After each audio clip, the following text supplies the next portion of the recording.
आज की एक कहानी है बांग्लादेश की एक लड़की की जिसकी उम्र 20 साल की थी, जो कि अभी पढ़ाई कर रहा था। पढ़ाई करने के साथ साथ वह अपनी फैमिली को फाइनेंशियली सपोर्ट करना चाहता था। इसके लिए वह पास के ही एक मुर्गी फार्म में काम करता था। लड़का काफी ज्यादा होनहार था, पढ़ाई में भी काफी ज्यादा अच्छा था, वहीं अपने घर वालों का ख्याल रखना चाहता था। लेकिन बाद में कुछ ऐसा होता है कि जो उसके दोस्त थे वही उसके दुश्मन बन जाते हैं, और उन दुश्मनों ने उसके साथ जो कुछ किया वह काफी ज्यादा हैरान कर देने वाला था। उन्होंने उसे मारा और उसका काट कर उसके मांस को उन्होंने खा लिया और उसकी हड्डी को एक पहाड़ में ले जाकर फेंक दिया।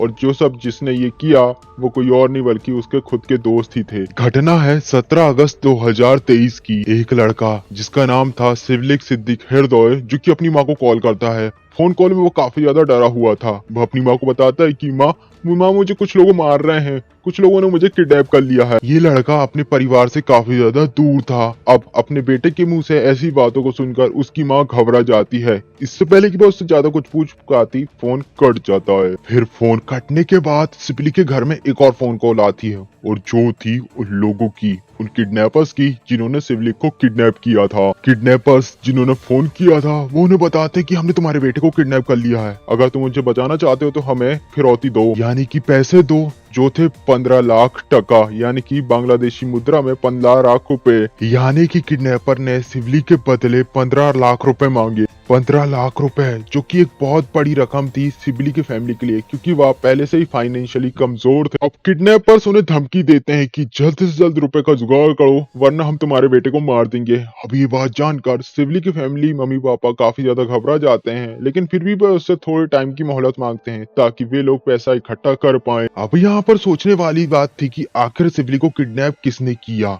तो हमें पता चलता है कि दरअसल सिबली को किडनैप किसी और के नहीं बल्कि उसी के अपने दोस्तों ने किया था। पर हैरान कर देने वाली बात थी, आखिर ऐसा क्या हो गया कि सिबली के दोस्त ने ही उनसे किडनैप कर और बाद में उसे ही मार डाला। हमें यहाँ पता चलता है कि सिबली का नेचर काफी अच्छा था। वह एक काफी अच्छा लड़का था जो कि अपनी फैमिली को फाइनेंशियली सपोर्ट करना चाहता था, इसलिए वह अपने होम टाउन से निकलकर बाहर काम ढूंढने लगता है, और साथ में वह पढ़ाई भी कर रहा था। और काम ढूंढते ढूंढते वह पहुंच जाता है एक ऐसी जगह जहां पर उसे काम मिल जाता है, और जो था किसी का एक पोएट्री फार्म यानी मुर्गी फार्म, जहां पर उसे काम मिल चुका था। यानी कि वह यहाँ पर काम कर सकता था और साथ में वह अपनी पढ़ाई को भी कंटिन्यू कर सकता था, और तो और अपनी फैमिली को फाइनेंशियली हेल्प भी कर सकता था। अब क्योंकि यहाँ पर सिबली एक काफी अच्छे स्वभाव का लड़का था और साथ में पढ़ा लिखा ईमानदार भी था, तो अब जो पोएट्री फार्म का जो ओनर था वह सिबली के ऊपर सारे के सारे काम को उसके ऊपर छोड़ देता है, सारी रिस्पॉन्सिबिलिटी वह उसे दे देता है। यानी कि एक तरीके से पोएट्री फार्म के ओनर ने सिबली को वहां का मैनेजर बना दिया था। अब सिबली का काम था वहां के जो पुराने वर्कर्स थे उन्हें टाइम पर काम करवाना उनके हाथों, और उन्हें बताना कि तुम्हें ये काम अभी करना चाहिए। हम बात करें सिबली के कॉलीग्स की, यानी कि उसके साथ में काम करने वाले वर्कर की, तो वह सिबली की तुलना में काफी ज्यादा एज में बड़े थे, यानी कि सिबली उनसे एज में छोटा था। सिबली जिसकी उम्र केवल 19-20 साल की थी, वहीं उसके साम करने वाले बंदे जो कि 24-25 साल के थे। सिबली जो कि कम उम्र का होते हुए भी अब उनका मैनेजर की तरह काम कर रहा था, यानी कि सिबली उन्हें बताता था कि उन्हें क्या करना चाहिए और क्या नहीं। पर सिबली जो कि कम एज का था और इनका दोस्त भी, तो ये सारे लोग अब काम में मक्कारी करने लगे थे, यानी कि वे ठीक से काम नहीं करते थे। वहीं सिबली जो कि उन्हें मैनेज करता था, और सिबली के जो साथी का ये मक्कारी वाला बिहेवियर था, काम चोरी वाला, सिबली को पसंद नहीं आता है। तो वह इस बारे में जो मुर्गी फार्म का ओनर था उसे शिकायत करता है। अब ये बात उन्हें काफी ज्यादा खटक जाती, यानी कि अब धीरे धीरे सिबली और उसके कॉलिग के बीच नहीं बन रही थी, और ये बात इतनी ज्यादा बढ़ जाती है कि उनके बीच झगड़ा भी हो जाता है। इस इंसिडेंट के बाद जो सिबली के कॉलिग थे जो कि उनसे ज्यादा बड़े थे एज में, उनके मन में सिबली के प्रति खुन्नस भर चुकी थी। वहीं इस बारे में जब फार्म के ओनर को पता चला तो उन्होंने इसके मामले को सॉर्ट किया, और अब सब कुछ ठीक हो चुका था, यानी कि अब सब लोग साथ में ठीक काम करने लगे थे। फार्म भी अब ठीक से चल रहा था, पर असल में जो दिख रहा था वैसा होता नहीं है, क्योंकि जो वो लोग थे सिबली के साथ वाले, अब उनके मन में खुन्नस बैठ चुकी थी। उनके दिमाग में चल रहा था कि अब उन्हें सिबली से बदला लेना है। अब उन्हें सिबली के साथ कुछ ऐसा करना था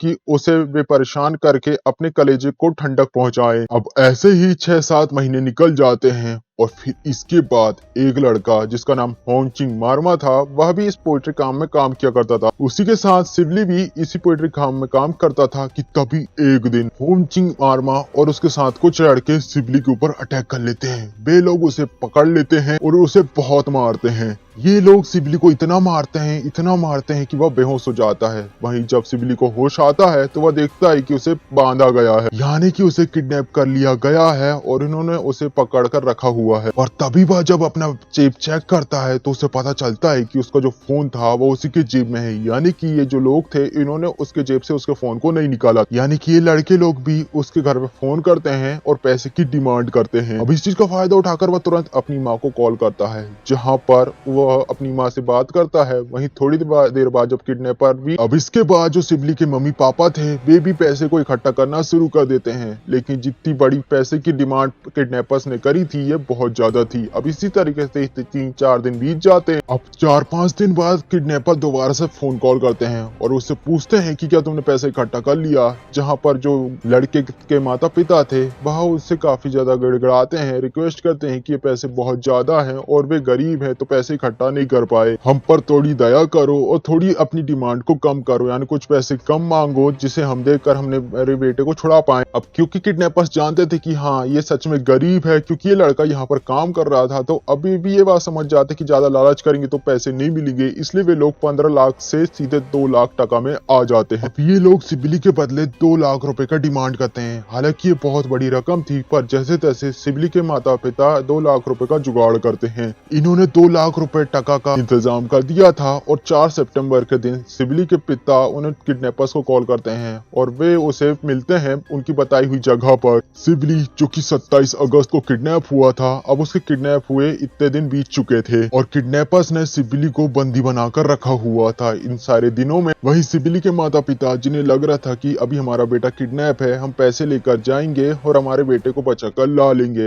अब ये बात सोचते हुए सिबली के माता पिता पैसे को इकट्ठा करते हैं और किडनैपर्स की बताई हुई जगह पर पहुंच जाते हैं। सिबली के पापा जिनका सोचना था कि वे पैसे दे देंगे और अपने बेटे को तुरंत उनसे ले लेंगे, पर जब वे लोग वहां पर जाते हैं तो किडनैपर में से 2 लोग वहां पर आते हैं और सिबली के डैड से वो पैसे ले लेते हैं। पर जब वो उससे पूछते हैं कि मेरा बेटा कहाँ है, तो वो उससे बोलते हैं कि तुम्हें फिक्र करने की जरूरत नहीं है, इससे पहले कि तुम अपने घर पहुंचोगे तुम्हारा बेटा सिबली वहां पर पहुंच चुका होगा। सिबली के पापा उन किडनैपर की बातों पर यकीन कर लेते हैं और वह वहां से लौट आते हैं। घर लौटकर अब वह केवल इंतजार कर रहे थे अपने बेटे का, पर उनका बेटा सिबली घर आता ही नहीं है, क्योंकि वह अब तक उसके साथ कुछ ऐसा हो चुका था जिसके बारे में किसी ने नहीं सोचा था। अब सिबली के माता पिता किडनैपर को कॉल करते हैं और उससे पूछते कि हमारा बेटा कहाँ है, अब तक घर नहीं आया है, जहाँ पर किडनैपर उससे यकीन दिलाते कि नहीं आपको फिक्र करने की जरूरत नहीं है, 1-2 दिन वेट करो वो आपके घर आ जाएगा। अब धीरे धीरे 3 दिन बीत चुके थे, 4 तारीख से अब 7 तारीख हो चुकी थी, पर सिबली का कुछ भी पता नहीं था। अब सिबली के माता पिता बहुत ज्यादा डर चुके थे कि आखिर उनका बेटा कहाँ गया, या फिर वह अभी जिंदा है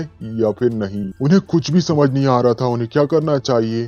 थक हार कर वह जाते हैं पुलिस के पास। पुलिस के पास जाकर वह कंप्लेन दर्ज कराते हैं अपने बेटे की किडनैपिंग की। इतने दिनों बाद वह अब अपने बेटे की मिसिंग की कंप्लेन दर्ज करवाते हैं और शायद इन्हें ये सब पहले कदम उठाना चाहिए था, पर डर के मारे इन्होंने एक कदम नहीं उठाया। वहीं इसका कारण ये था क्योंकि किडनैपर ने सिबली के माता पिता को डरा कर रखा था कि अगर तुमने पुलिस की हेल्प कर ली तो हम तुम्हारे बेटे को मार देंगे, और अक्सर ये होता ही है और यहाँ पर भी ऐसा ही कुछ हुआ था। बहरहाल अब कंप्लेन दर्ज हो चुकी थी तो इन्वेस्टिगेशन भी शुरू हो जाती है, जहाँ पर पुलिस को पता चलता है कि सिबली जिसका नेचर बहुत ज्यादा अच्छा था और ये काफी ज्यादा ईमानदार लड़का था, पर ये जो पोएट्री फार्म मुर्गी में ये काम किया था, जिस पोएट्री फार्म में ये काम करता था वहां पर इसका कुछ झगड़ा हुआ था। पुलिस को इस बारे में पता चलता है, इसलिए पुलिस का शक उन लड़कों पर सबसे पहले जाता है। पुलिस जब उन लड़कों से पूछताछ करती है तो वे उसे यहाँ पर कुछ भी नहीं बताते, लेकिन जब पुलिस अपना दूसरा रूप उन्हें दिखाती है तब वो यहाँ पर कुछ बातें उन्हें बताते। उन्हें अरेस्ट कर लिया जाता है। पोएट्री फार्म से 3 लड़के पकड़ाए जाते हैं। वहीं इस पूरे घटनाक्रम में 5 लड़के थे।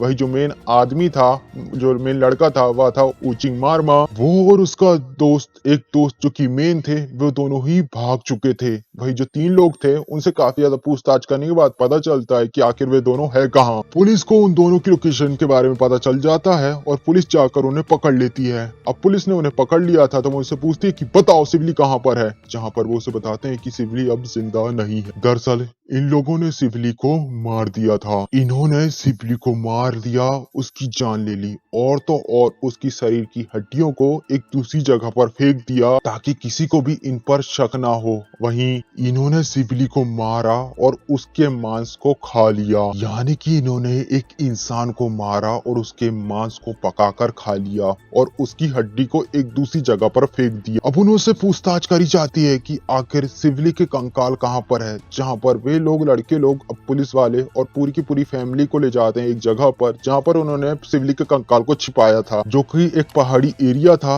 जहाँ पर जब सारे लोग जाते हैं और जो सब देखते हैं वह काफी ज्यादा डर जाते हैं क्योंकि वहां पर था सिवली की कंकाल की हड्डियां। और अब ये जो घटना घटित हुई थी इसके बारे में पूरे के पूरे गांव और शहर में पता चल चुका था और सारे लोगों को इसके बारे में पता चल चुका था। वहीं जो मेन आरोपी था ऊचिंग आर्मा, जब उसे पुलिस पकड़ कर ले जा रही थी तब लोगों ने पुलिस की कार रोकी और उसे वहीं पर बहुत बुरी तरीके से पीटा। पब्लिक ने पुलिस की कार रोकी और उसे निकालकर इतना मारा कि उस पब्लिक ने ही उसकी जान ले ली। वह वहीं पर मारा गया। वहीं बाकी के जो आरोपी थे उन्हें पुलिस बचाकर जैसे तैसे वहां से निकालती है, यानी कि यहाँ पर जो मेन आरोपी था मास्टरमाइंड, वह पब्लिक के हाथों मारा जा चुका था। वहीं जो इसने उसका साथ दिया था वे लोग अभी भी जिंदा थे। अब आपका क्या सोचना है इस बारे में कि क्या पब्लिक ने ये सब सही किया और पुलिस वाले कैसे उस आरोपी को नहीं बचा पाए? इस बारे में आपको क्या सोचना था कमेंट बॉक्स में जरूर बताइएगा कि आपके हिसाब से उसे क्या सजा मिलनी चाहिए थी। बहरहाल जो बचे हुए लोग थे उनके ऊपर अब केस चल रहा है, अब उन्हें क्या सजा मिलती है ये हमें फ्यूचर में ही पता चलेगा।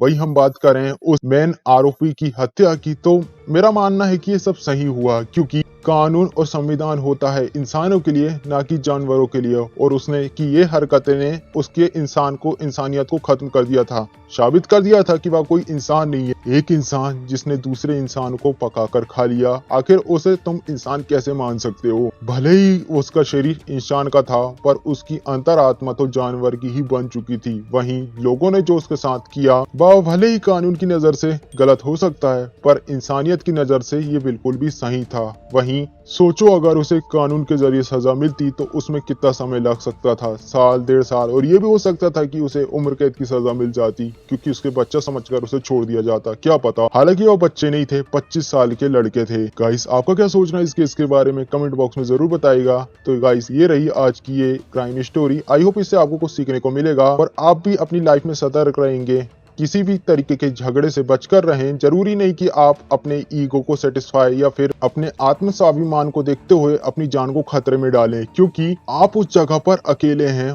और बाकी आपके सामने कई सारे लोग हैं। तो आप अपने दिमाग से काम लेकर उस जगह पर निकलना ही सही भलाई होगा आपके लिए। आई होप आप समझ पाए होंगे कि मैं आपसे क्या कहना चाह रहा हूँ। सो गाइस मिलते हैं इसी तरीके की किसी अगली क्राइम घटना के साथ, जहाँ पर आपको बहुत कुछ सीखने को मिलेगा और आप अपने जीवन में सतर्क रहेंगे इन क्राइम की घटनाओं से। गाइस मिलते हैं नेक्स्ट वीडियो में, तब तक के लिए बाय। प्लीज चैनल को सब्सक्राइब करना रहना क्योंकि आपका एक सब्सक्रिप्शन मुझे मोटिवेट करता है अपने अगले काम को करने के लिए। मिलते हैं नेक्स्ट वीडियो में, तब तक के लिए बाय।